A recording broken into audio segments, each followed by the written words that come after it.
Kung may glitch or inconsistencies, sino ba dapat ang mananagot? Tama rin ba?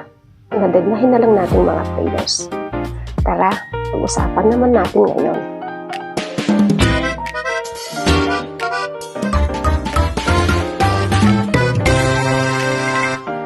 Hi guys! Welcome back to my channel, Red and Rose Vibes. Ngayon, pag-uusapan na naman ulit natin ngayon about sa journey ko. About naman ito sa glitch or technical error or inconsistencies about sa online games. So, real talk lang ulit ito ha. Kung may glitches or inconsistencies sa online gaming platforms, sana hindi laging players ang naiipit sa dulo.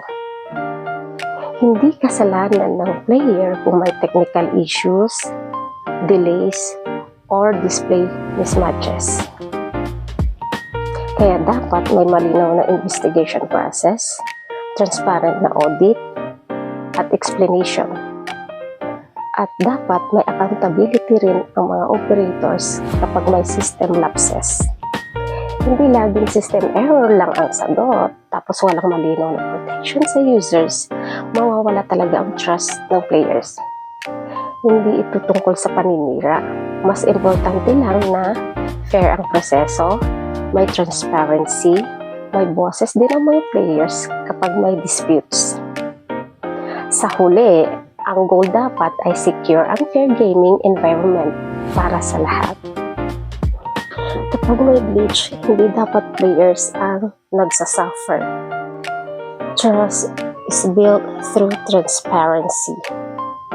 Ang sistema ay dapat pinoprotektahan hindi laging ang platform, kundi mga players din.